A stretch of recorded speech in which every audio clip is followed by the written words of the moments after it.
Bismillahirrahmanirrahim, dear students, welcome to part 6 of hitchhiking across the Sahara Desert. So यहाँ तक हमने students पढ़ लिया है कि प्रोफेसर क्लॉड ब्लैंगरन ने उन लोगों को क्या किया है कि उन्हीं के तर्ज ज़िंदगी उसने अडॉप्ट किया है, क्लियर, बजाय इसके कि उन्हें वो कन्विंस करता, क्लियर, कि वो उसका अपना स्टाइल अडॉप्ट करें. सो अब यहाँ से हम स्टार्ट करते हैं. Rather than persuade them to adopt western habits, तो बजाय इसके कि वो उन्हें कहता वेस्टर्न मगरबी तर्ज ज़िंदगी अडॉप्ट करो, unsuited to their land and traditions. और क्यों नहीं उसने कहा? क्योंकि उनकी लैंड और उनकी जो ट्रेडिशंस है, उनकी रवायात है, उसको वो क्या नहीं करता, मैच नहीं करता. Okay, so unsuited to their land and traditions. So इसी तरह Blanguernon acted as Christopher's guide, host यानी entertainer and a friend while he was in Tamanrasset. Professor Claude Blanguernon कहाँ पे था, किस शहर में? टमनरसैट में, क्लियर. सो उन्होंने फ्रेंड, गाइड और होस्ट का काम किया है. सो विद हिज असिस्टेंस उन्होंने मदद कैसे की, ये भी अब याद रखना आपने. Okay, so professor Claude Blangeron की मदद के साथ ही was able to spend a week in the encampment यानी कैंप में ऑफ द टोरेक एमनोकल. ये याद रखना आपने. ओके, क्या याद रखना कि टोरेक बादशाह जो था, वो किंग जो है, उसका नाम क्या है? अमीनोकल, क्लियर. एन एक्सपीरियंस, और उसके साथ एक हफ्ता रहा, और an experience which he found fascinating, और बादशाह के साथ रहना फैसिनेटिंग यानी पुरकशिश नहीं है, तो फिर कहाँ रहना पुरकशिश है? Hadiya Ibrahim, please be serious. So the Torex, जिन्हें प्रोफेसर क्लॉड ब्लैंगरन पढ़ा रहे हैं सहरा में, दो देयर लाइफ इज़ प्रीमिटिव. ये जगह कौन सी है स्टूडेंट्स? प्लीज़ फोकस बताएं ज़रा, कहाँ पे है? Very good. सादुल हसन, आप बताएं किस जगह पे टोरेक्स रह रहे हैं? एक्सीलेंट, टमनरसैट में. Good. So life is primitive यानी एंशंट है. प्रीमिटिव क्या होती है? कदीम. एंशंट ये बार बार वर्ड आ रहा है. Okay, so are people of great dignity, extreme honesty, high intelligence and with quite an ancient history. So अब students अगर एग्ज़ाम में आपसे पूछा जाए कि write a note on Tuaregs, तो आपने without any hesitation, without any procrastination, you have to write this answer. Okay. Next, in preparation for this visit, Christopher learned to ride a camel. अब Christopher ने camel riding सीखी कहाँ से? टमनरसैट से, professor Claude ब्लैंगरन अपने दोस्त से. A task which he found more difficult than it looks. तो ऊँट जो कैमल राइडिंग है वो टफ है, क्लियर, उसकी सीखना. So during his first lesson he was thrown over the animal's head. So उसकी जो कैसा उसने पाया ये कैमल राइडिंग को सीखने में. सो फर्स्ट लेसन में ही was thrown over the animal's head 3 times. पहले लेसन में 3 बार ऊँट ने उसे अपने सर से पटखा के मारा. वंस ओवर इट्स रियर, एक बार इसके पिछले हिस्से से. ओके, सो ये कैमल राइडिंग का उसका एक्सपीरियंस है. So it was on this formidable type of transport. यहाँ पे इंपॉर्टेंट वर्ड है, मीनिंग इसमें बाय मिस्टेक नहीं लिखा हुआ. फॉर्मिडेबल होता है डेंजरस. ओके, सो ये इसी formidable type of transport that he was to continue his Sahara journey. अब अगला सफ़र जो है टमनरसैट से ऑनवर्ड टू टिम्बकटू, वो कैमल पे करना था. There were no more trucks. अब यहाँ पे ट्रक भी सॉरी बोल रहे थे, clear.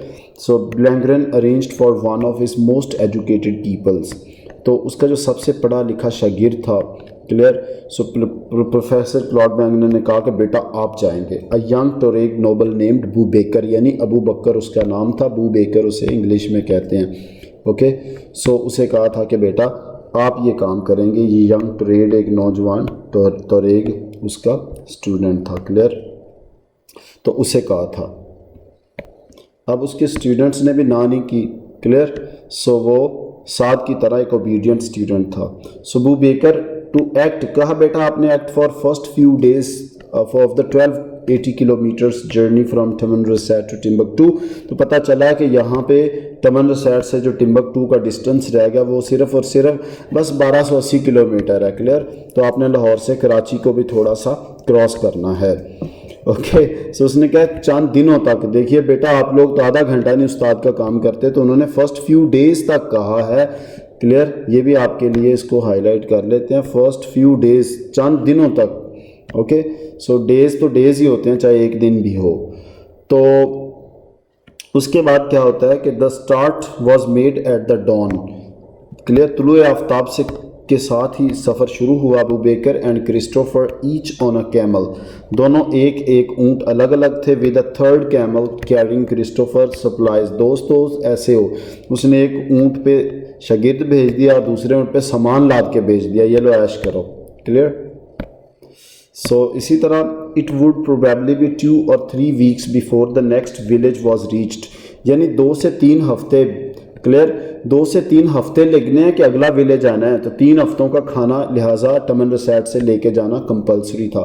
So it was essential for him to take enough food and drink to last that time. तो यहाँ पर जो लास्ट है वो यहाँ पे मीनिंग उसका होगा एग्जिस्ट, कंटिन्यू, क्लियर। सो उस वक्त तक खाना बाकी रहे। Out in the burning desert there are no villages to turn to, यानी अप्लाई टू, कोई विलेज नहीं है जहाँ पे आप टर्न टू यानी रुजू कर सकें। किस सूरत में? इफ़ फूड रन्स शॉर्ट, अगर फूड ख़त्म हो जाती है। The most difficult and dangerous stage of the journey now had to be endured, यानी पुट अप विद, अब उसको एंड्योर यानी झीलना पड़ना था, बर्दाश्त करना पड़ना था टफेस्ट पार्ट को, क्लियर, क्योंकि 3 हफ्तों तक कोई विलेज नहीं आने वाला। तो फिर क्या होगा?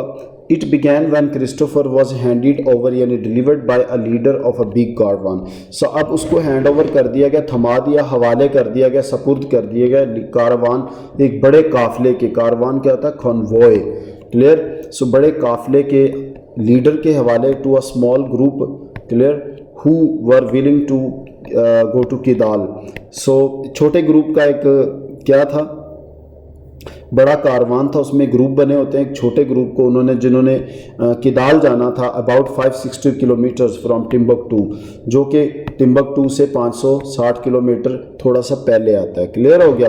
सो डेजर्ट में 560 किलोमीटर बेटा थोड़ा सा ही होता है, यू नो वाई, क्योंकि कई हज़ार किलोमीटर का, 3000 किलोमीटर का सफ़र तय करना है। ओके, सो उसके बाद द लिटिल पार्टी, उस छोटे जो पार्टी में 2 तो रेग लोग थे, आसलेव एक गुलाम था, एंड क्रिस्टोफर। तो टोटल कितने लोग हो गए? आपको तो आइडिया होगा, 4। कितने हैं? 4। सो दे चारों लोगों ने began by setting out to find a well which was on their route. उन्होंने कहा बेटा सफ़र के निकलने पहले एक अपना कुआं ढूंढ लें हम, ठीक हो गया। अब देखिए यहाँ पर स्टूडेंट इंटरेस्टिंग बात है कि his guides carried no food at all. Guide कहते हैं जी अच्छा एक गाइड करें, ऊपर से अब फूड भी इनसे ना लें, एंड वेरी लिल वाटर, पानी भी उनके पास थोड़ा था। By the time darkness came, जैसे ही शाम तारीकी छा गई, Christopher's water supply was down to 1 litre. So Christopher की वाटर सप्लाई कितनी रहेगी? 1 litre. At this point 20 large vultures were discovered.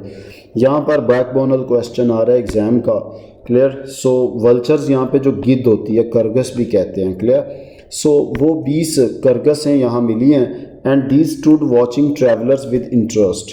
ये वल्चर जो है ना बड़ी इंटरेस्ट, दिलचस्पी से इन मुसाफिरों को देख रही थी। मेकिंग अप देयर माइंड्स, अपने इरादे बना रही थी, वेदर दे वांटेड वाइट और डार्क मीट, कि वो काला मीट, काला गोश्त यानी हबशी अफ्रीकियों को खाएंगे, सहराई लोगों को, या फिर the meal, and they were sure they would be eating. So white खाएं यानी अंग्रेज़ को खाएं या फिर कालों को, और उन्हें यकीन था कि दे वुड बी ईटिंग, क्या उन्हें सून, वो जल्द ही उन्हें क्या खा भी रहे होंगे। उन्हें पक्का यकीन था, क्योंकि सहरा के उस हिस्से में लोग पानी की वजह से मर जाते हैं और वल्चर्स उन्हें खाती हैं, इसीलिए वल्चर वहाँ ज़िंदा हैं। इट मीन्स लोग मरते हैं तो वल्चर्स ज़िंदा हैं। Interesting, be critical please. लेकिन वल्चर्स को, the vultures were to be disappointed, यहाँ पे मायूस होना पड़ना था। The 4 men went to sleep early, 4 आदमी जो थे वो जल्दी सो गए थे, क्लियर। सो ये यहाँ पर एक इंटरेस्टिंग बात यह है कि 4 आदमी जब जल्दी सो गए तो डेजर्ट कस्टम है, एक डेजर्ट सहरा की भी अपनी रीत है। व्हेन ट्रैवलर्स आर हंग्री और thirsty and next morning they were still alive, clear. अगर रात गुजार लें, क्लियर, रात पड़ जाए, चाहे जितनी भी भूख लगी हो, तो अगली मॉर्निंग तक वो जिंदा रहते हैं, जितनी भी भूख या प्यास लगी हो। So they had just enough water left to make 1 cup of tea, अब पानी सिर्फ इतना बचा है कि चाय का कप बन सकता है। And then set off for the next water hole about 5 hours distance, और 5 घंटे की मुसाफत पर है अगला कुआं। So thank you very much, that's the end of part 6।